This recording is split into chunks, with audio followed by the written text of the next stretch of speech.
Се враќаме назад во живо од отвореното студио и денеска во овој термин ќе отвориме неколку дилеми и прашања за сите оние талентирани деца кои што пак на некој начин и се соочуваат со проблем, бидејќи онаа нивна предност и не добива доволно признание или нема кој доволно да ги насочи како да го третираат својот талент. Тоа е само една од дилемите. Мои гости се госпоѓа Нела Јолеска, директор на EQ Excellence, така? Точно така. Добро го изговарам. Илмаз Деликташ, тренер на математичари од школата Јахја Кемал, госпоѓата Анета Коруновски, сертифициран тренер по развојот на емоционалната интелигенција, и професорот Миле Јованов, кој што е раководител и професор на Институтот за интелигентни системи при Финки. Да. Ајде за сам старт. Емоционална интелигенција или талентирани деца? Некои велат дека тоа се учи, некои велат дека тоа е вродено, да разграничиме од самиот старт, по експертиза кој прв би одговара. Тоа се многу дебати на светско ниво, значи колку луѓето се раѓаат со одреден талент кој што гарантира успех. Значи успехот не се гарантира само заради тоа што имаме одреден талент или неколку таленти. Успехот треба да се заслужи со напорна работа, усовршување и она што викаме ако е 5 до 10% талентот, и можеби е многу тоа, останатото е многу работа, развој на способности кои што ќе го поддржуваат талентот, и едноставно успехот е упорност, борбеност и давање на најдоброто од себе. Така, професоре, баш во тој контекст, во моите претходни искуства, кога сум имал прилика да разговарам со родители и со деца кои што својот развој им е над просечниот, имаат, веќе разбираат работи кои што нивните врсници не ги разбираат, не знаат каде да ги насочат, не знаат во каков правец да одат, бидејќи како и да немаме некој систем кој што ќе ги насочува тие деца на државно ниво. Па, отприлика и немаме, но што моментално постои во Македонија, постојат надпреварите, кои што се организираат во повеќе науки, да речеме во повеќе предмети, наставни предмети. Еден од тие е информатиката, каде ние ги правиме тие надпревари од Сдруженијето на информатичари на Македонија. И тие надпревари овозможуваат да најдобрите се покажат таму. Значи, надпреварите се некаков вид на имаат еден форум, да кажеме, на најдобрите ученици од целата земја, каде што може да си ги измерат силите меѓу себе. Значи, можеби некој е добар и најдобар во своето оделение, но можеби не е најдобар во своето училиште, или е најдобар во своето училиште, но да речеме на општинско ниво, на државно ниво. Ама да, природна селекција се прави, на некој начин веќе се знае кој дете има подобри или резултати, или? Па, ги гледаме резултатите, точно на надпреварите, ги гледаме резултатите. Значи, единствен начин, да речеме, во денешно време е да ги насочиме тие најдобрите да учествуваат на некои од овие надпревари, кои што, од аспект на државата некако го малку ги среди, ги стандардизира надпревариве во последните пар години. Значи, овозможи, односно побара акредитирање на здруженијата кои што ќе ги организираат надпреварите. Се разбира, во нашата земја само се акредитирани здруженијата и товарот на организација паѓа на нив, а државата практично не покрива ништо од организацијата на надпреварите. Значи, отприлика сме на тоа ниво. Порано имаше и некакви организирани математички, информатички школи за напредни ученици, каде што професори од факултети, јас се сеќавам јас кога бев ученик, каде што професори од факултет организираа настава за ученици од основно и особено од средно училиште. Значи да им дадеш на тие ученици што се понапред, да им дадеш можност да стигнат подалеку побрзо. Сега тоа не се прави, сега се други времиња дојдени, значи и тоа баш го немаме во Македонија. Ако гледаме на светско ниво, да речеме во Америка, во Соединетите Американски држави, се организираат такви и до денес, доста тие се посебни програми. Да, посебни програми организираат пар универзитети во Америка во летниот период, кога наставниците се слободни, професорите на факултет се слободни од редовни активности, се организираат кампови за ученици од основно и средно училиште. А ние тоа го немаме. Или ретко да го имаме? Па ние тоа го немаме, кај нас, мислам, проблемот е доста покомплициран. Таму, тоа е комерцијален, за жал, мислам, или за среќа, или како да кажам, тоа е комерцијално. Кај нас во Македонија, ние немаме култура да плаќаме за образованието. Всушност, така да се организирани нашите приходи. Не, да речеме, во Америка луѓето имаат по 3-4 илјади долари основна плата, од кој што е предвидено дека они $1,000 месечно ќе трошат за образование на нивните деца. Кај нас не е така. Господин Коруновски, кој е најголемиот проблем со кој што се соочуваат талентираните деца? Нема проблем. Тие немаат проблем. Не. Меѓутоа проблем. Проблемите со кои што се соочуваат, не кој е нивниот проблем, туку проблемите со кои што се соочуваат, ако се земе в предвид образовниот систем. Значи, сега морам да кажам дека порано образовниот систем ги идентификува надарените деца во соработка и согласно со родителите. Меѓутоа дојде време, значи промена на образовниот систем, будење на родителите, на целиот систем во државата, наша зборувам конкретно, каде што родителите бараат помош како да ги насочат и како да работат со нив. Тргнувајќи од определени теми, кои што ги нуди емоционалната интелигенција и кои што навистина е голем акцент и кој што на што треба да се работи понатака. Значи ги поздравувам сите родители свесни, разбудени, кои што бараат помош конкретно од нашата програма и нашето ние целите кои што ги нудиме и кои што ќе ги оствариме заедно со нив. Значи нивната така наречена проблематика може ние да им помогнеме и да ги насочиме правилно за развојот на нивните деца. Подобро е секогаш се вели порано, отколку подоцна. Но добре дојдени се нели тие во подоцнешните години, возрасти кои што ги имаат децата. Така, само да напоменам, со господинот Деликташ ќе комуницираме двојазично, би рекол, онаа тема која што е актуелна во Македонија, ќе одговарате на англиски јазик, ќе ве толкуваме, во живо сме, така да тие некои работи.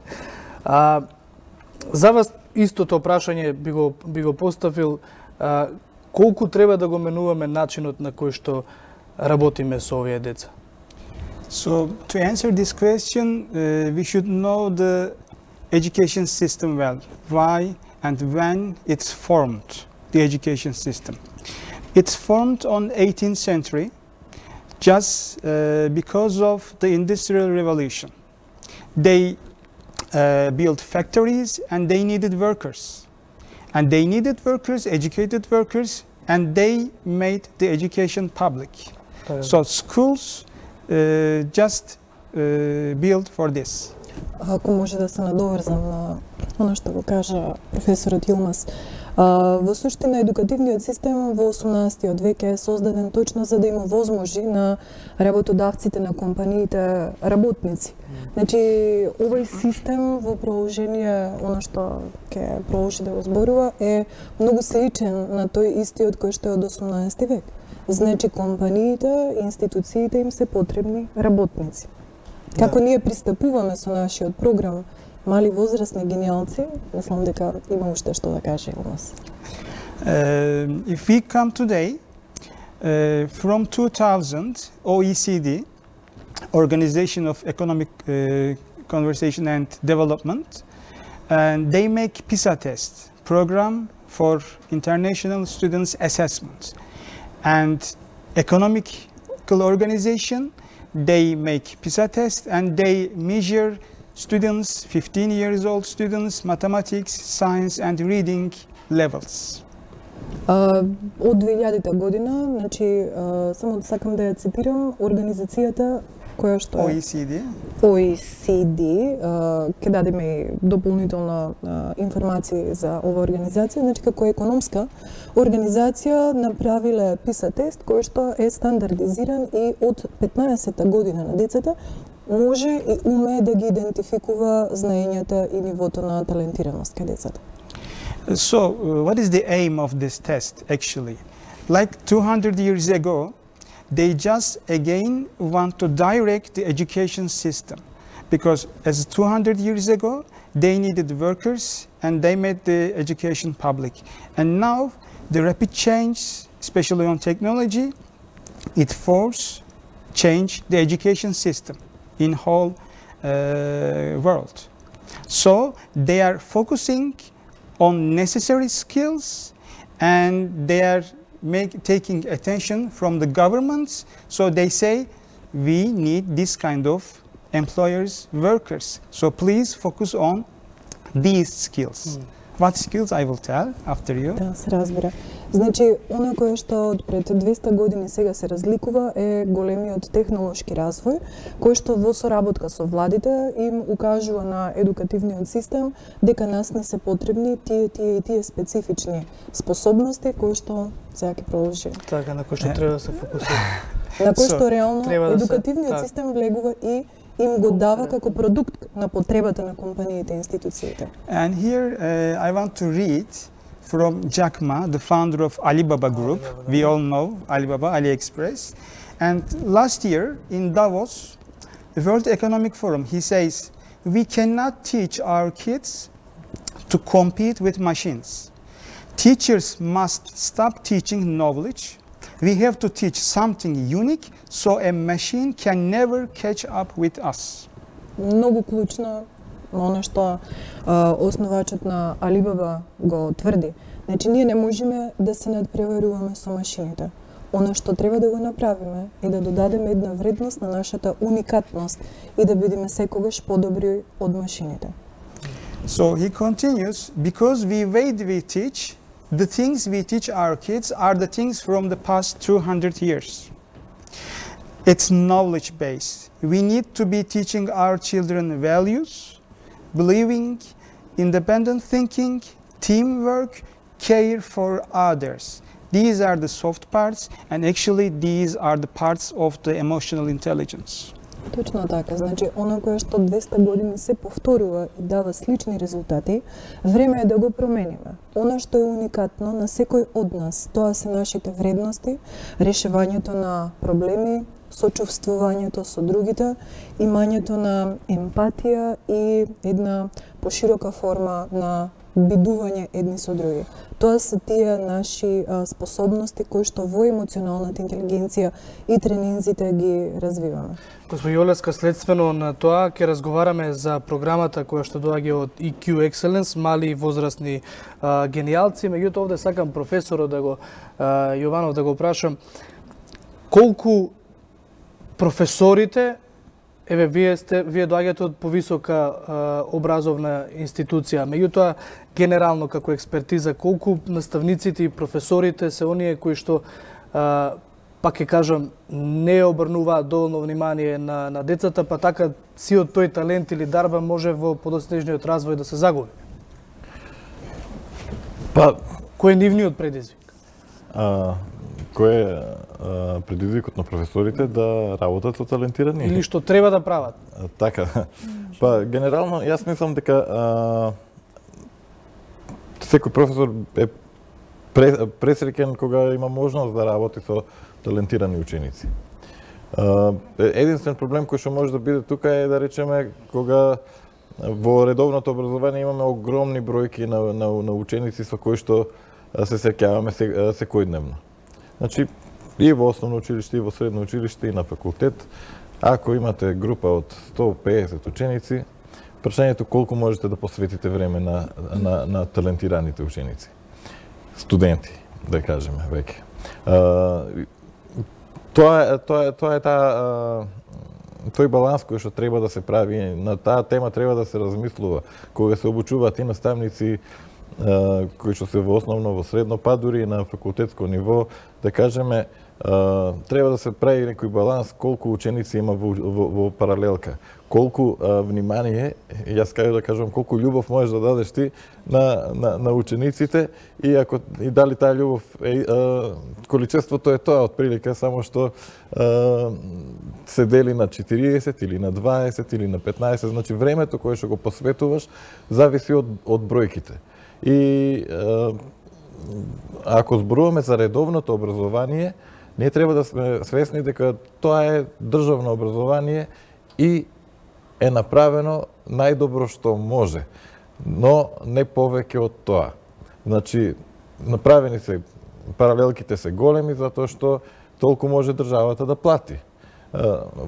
Ме разбирате? Значи, затоа или пак потребни се нови иновативни проекти, барем пресликани од други држави за да може и овде да функционираат. Ние имаме испуштено неколку генерации на деца кои што се појавувале низ медиумите, а сега ги нема никаде.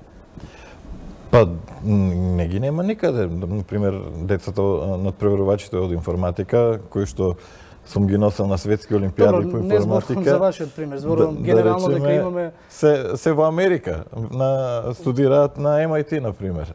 Тоа е тоа. Точно, значи ви кажав, оние кои што моментално се задолжени да ги прават на пример надпреварите, не се финансиски поддржани од државата. Ако зборуваме за редовното образование, ви кажувам повторно, значи таа е платата за тие за толкав круг за толкав број на ученици и прашањето колку наставниците имаат време вистински и колку се мотивирани да го тоа прават. Значи кој е нивниот бенефит, да кажеме, дали финансиски, дали не знам, ред други. А инаку од аспект на професор на факултет, да ви кажам, да, задоволство е точно да се работи баш со тие ученици. Од и професорите на факултет паралелно работат истражувања во својата област. И истражување може да направиш со ученик кој што е талентиран, на кој што може да му текне нешто што нели на машина не може да и текне, како што кажа професорот. И тоа е тоа. Напредокот и резултатите, новите истражувања доаѓаат од точно талентираните личности. Така, господја Коруновски, вие сте сертифициран тренер во програмот Мали возрастни гениалци, меѓутоа пред да преминеме конкретно на тоа, мора да го објаснеме што е овој проект, овој програм на мали возрастни гениалци. Добро, ред вака, значи нашиот програм е наречен Мали возрастни гениалци за да биде можност плюс во оваа држава да ги идентификуваме надарените дечиња, да работиме посебно со нив во развојот на емоционалната интелигенција и на талентот кој што го поседуваат, за да после икс време следење и работа со професори, со луѓе како професорот Илмас и како професорот Миле, соработуваме со здруженијата кои што веќе работат со деца талентирани, директно ги носат на државни и меѓународни олимпијади и нивното богато искуство заедно со тренинзите за емоционална интелигенција создаваат една личност со повисока самодоверба која што умее да го вредни сопствениот труд. Иако има проблеми кои што на овој пазар можеби не соодветно ќе ги задоволат нивните апетити за знаење и за пракса, ние сакаме да бидеме линкот, поврзувањето меѓу нив и идните компании кои што ќе ги вработат или предходно универзитетите кои што ќе ги превземат и стипендираат. Нашата цел е да ги стимулираме родителите, децата, кои што веруваат дека имаат нешто повеќе во себе и дека имаат љубов и страст кон некој талент, едноставно да не се приклучат, да не се придружат во нашиот програм, а јас верувам дека многу посветено веќе резултатите зборуваат дека постигнуваме позитивни промени кај нив и дека умееме да ги поврзиме едукацијата, да ја ставиме во пракса, да им помогнеме да бидат посрекни со она што се. Но на каков начин? Верувам дека се поголем број на компании кои што лично ги комуницираме, ги освестуваме дека треба да обрнат внимание порано да ги видат кои се нивните идни вработени. Значи, уште додека се во школска клупа да видат кои се потенцијално нивни вработени, кои се луѓето кои што ќе бидат реално локомотива во нивната компанија, кои што ќе водат тимови, ќе водат проекти, ќе развиваат таа компанија. Кога не се обрнува внимание на тие талентирани деца и нашите универзитети не соодветно ги идентификуваат, не ги стипендираат тие деца, или компаниите не ги идентификуваат и навреме пуштаат тие деца да заминат во странски компании, странски универзитети, ние, да не речем, можеби е тежок збор за секојаш, но ние ги губиме. Затоа ги спомнувате луѓето, младите талентирани кои што се или на студии или веќе работат во други држави во светот. Затоа реков дека имавме деца особено кои што се појавуваа низ медиумите, а со несоодветен третман и ги нема на некој начин. Се можеби сум преекстременно, да, не сме слушнале за нивните успеси на индивидуално ниво. Значи, можете да не наречите локал патриоти кои што се обидуваат да помогнат на родители и на деца кои што имаат таленти, кои што сакаме пред се да ги идентификуваме, имаме систем кој што го имаме и го користиме. И тој систем во овој момент на индивидуално ниво на секое дете му пристапува, го идентификува тоа што му треба на тоа дете и фокусирано на неговите потреби работиме. Значи немаме систем кој што функционира на принципот на копирање и резултатот го постигнуваме следејќи и развивајќи го тоа дете, но паралелно работиме и со родителите. Тоа е многу важно да го нагласиме. Затоа мислам дека вие можете Дефинитивно по-конкретно во овој дел. Улогата на родителот. Да, улогата на родителот, јас кажав дека неговото будење и свесноста, дека во редовната настава постои програма за работа со надарени деца, меѓутоа колку се спроведува. Нема да кажам ни еден изговор за сето тоа, затоа што морам ова да го нагласам. Ако изгубиме што и да е, ќе најдеме. И што сакаме да најдеме. Меѓутоа, ако се изгубиме себе си, веќе е доцна, затоа што нема кој да не најде. Значи, работиме сите свесно, заедно со родителите, во исто време на исти теми, со остварување на целта, будење на децата, на сочување на нивната надареност и талентираност, а воедно, во исто време работиме со родителите, кои навистина се за поздравување, поготово татковците, кои што нели секогаш има табу тема дека они би се повлекле, еве мамо ти преземи улогата понатака, меѓутоа навистина задоволство да се работи со родителите и во вистински правец да се насочат како да работат со своите деца. Колку таа емоционална интелигенција, вие како тренер во развојот на таа емоционална интелигенција и како имате за право да одговорите на тоа, може да даде еден подобар резултат кај една индивидуа, без разлика на возраста, дали е дете, дали во своите... за родител. Да. Значи да ви кажам, детето е несвесно кога работи во работилницата, согледувајќи ги резултатите многу подоцна. Меѓутоа родителите се толку свесни што се враќаме во нивното детство, каде што се и наоѓаат грешките, каде што можеби и они биле надарени во нешто, но сега сака да го пренесат на своето дете. Значи тој е изгубен период од нивното време, сака да го надокнадат на своето дете.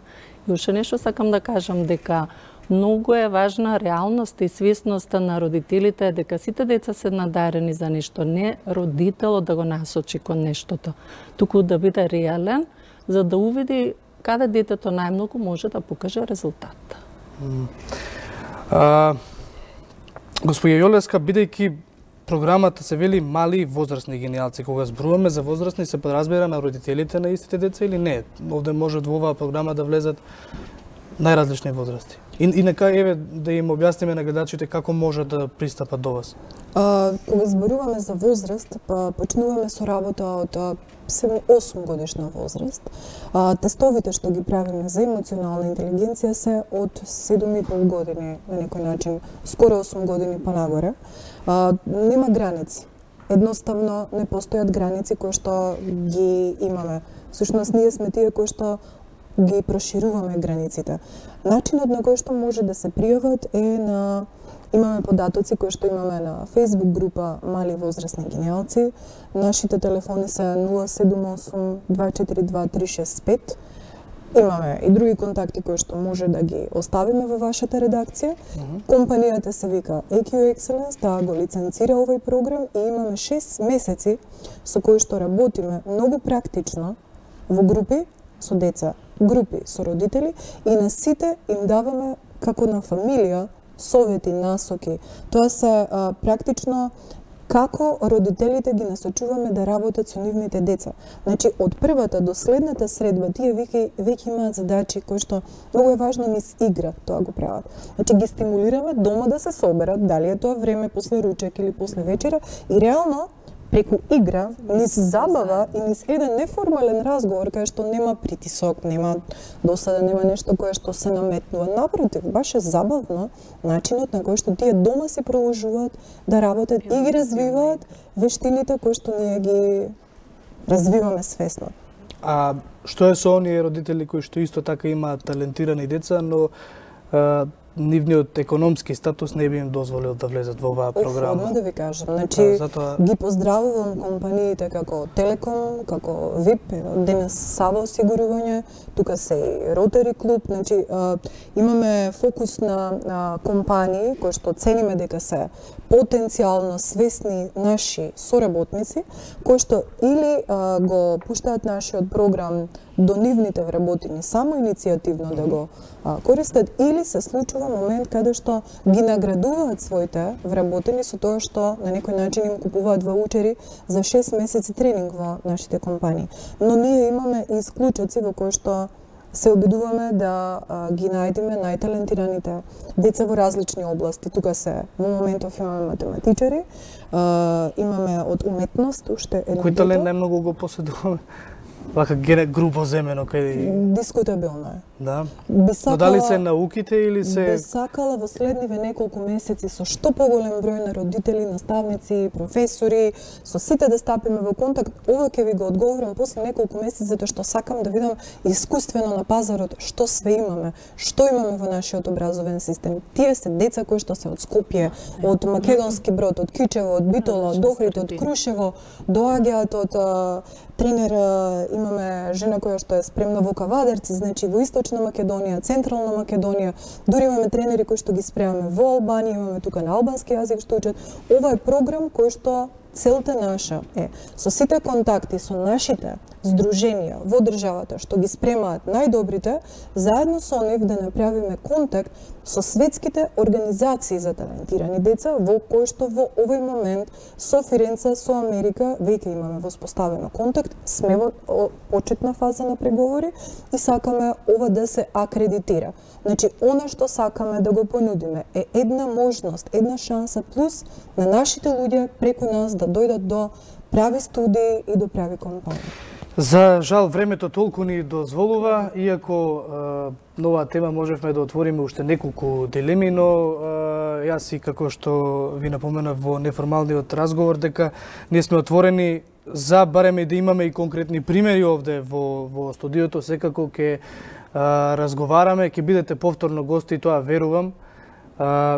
За жал толку е времето, но ете, ќе се сретнеме повторно во ова студио и ќе разговараме и со родителите, зошто да не, дел од родителите и нивните предизвици. Одлично и ви благодарам. Ви благодарам на сите што одвоивте време.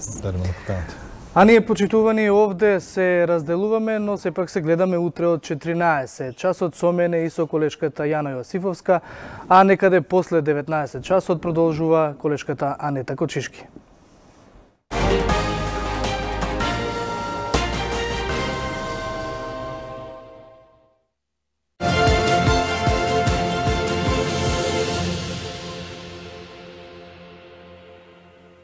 Вечерва во ексклузив ќе гледате кој ги објави експлицитните фотографии, дали е ова маркетиншки трик и како ќе се одрази врз нејзината кариера.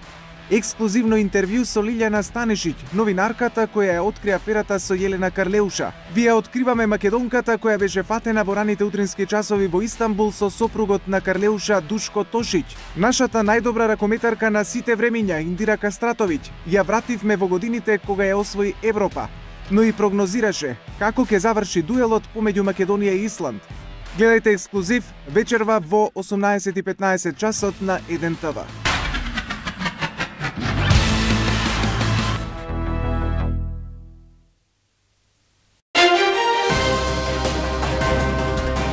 Вечерва во Студио 1 ке гледате Маријан Алчевски, сценарист и автор на новите сценарија на мегапопуларната Бушава азбука. И Даниел Дончевски, скопјанецот кој во последниве десетина години за празникот Водици, речиси секоја година успева прв да го извади крстот од водите на Варна. Студио 1, 19 часот и 20 минути.